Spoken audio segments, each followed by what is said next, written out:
Hey, World's End Club has a demo. It's pretty good and you should play it. If you have a Switch, of course. And if you have an Apple device, you can use the 1 month free trial of Apple Arcade to play the game and prep yourself for the update. Okay, got the shill out of the way. The demo allows you to play through the entire game of Fate, which serves as the game's opening. The rules are simple. Everyone has wristbands with the task of someone else. Find your task and finish it before 1 hour passes.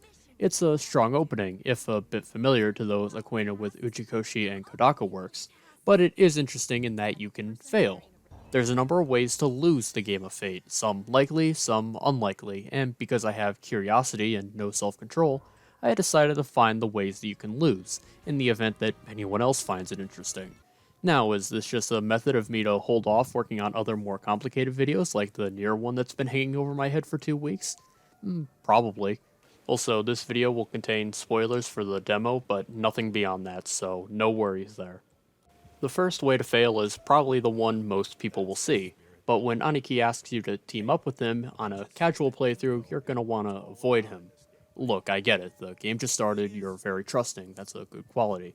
But if you approach him, your virtue will be rewarded with his fist becoming very well acquainted with your face, so that's something you wanna avoid.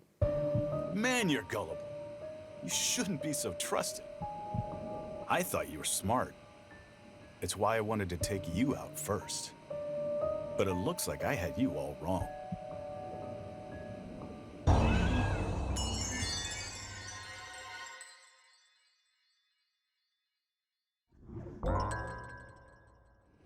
The second way to fail is getting captured by Kansai in the group in the Ferris wheel area, simply by letting them catch up to you.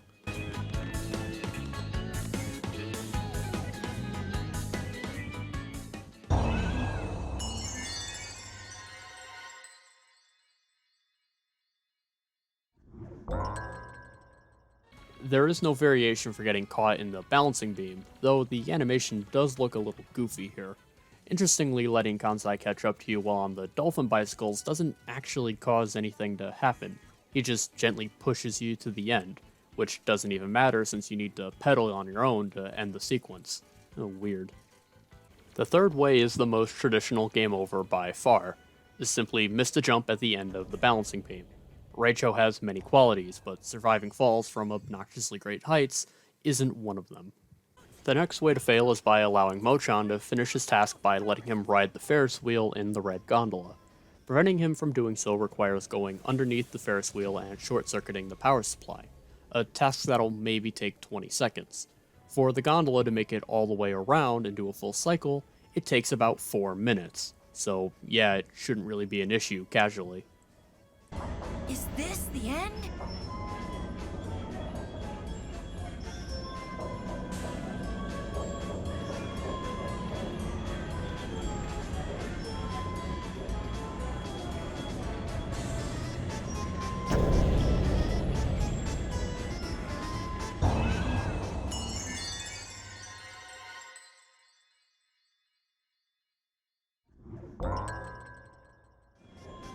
Finally, the most interesting and most unlikely way to lose is to let the clock run out.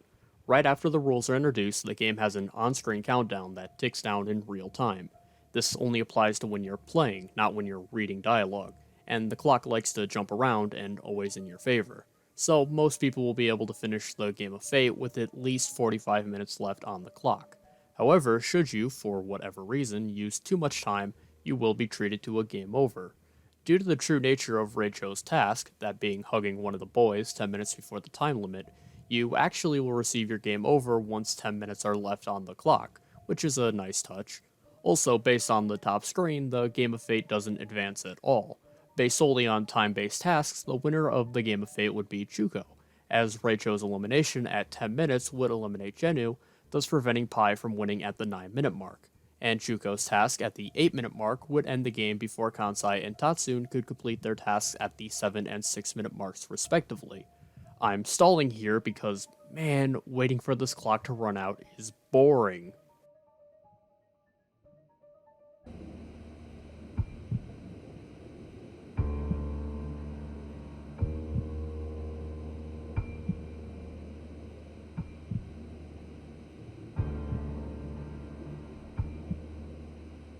You Your task was to do something 10 minutes before the time limit. Too bad.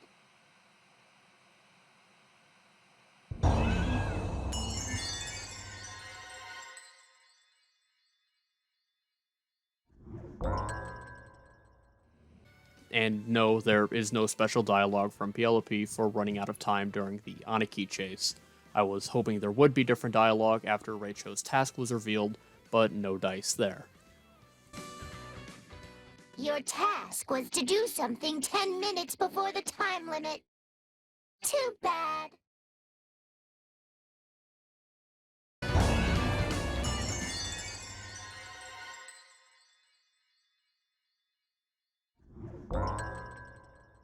But that's all there is. No, you can't escape through the door with the master key. Vanilla will criticize and plead with you to unlock the robot, but her text loops, so there's no escape. Probably because the door most likely doesn't go anywhere anyways. Wait, Rachel! Are you serious? You can't really be thinking of escaping on your own! Everyone's inside that robot! Are you going to just abandon everyone? Wait, Rachel! Are you serious?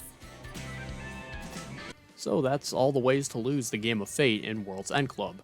AKA, I spent 2 hours waiting and all I got were 2 lousy text boxes. Was it worth it? Nah, but hey, somebody had to do it. Will there be more ways to fail in the full game? Most likely. Will I be the one to compile them? I don't know, ask me again in a month or two. In the next episode, Rachel is dead? Stay tuned. Yellow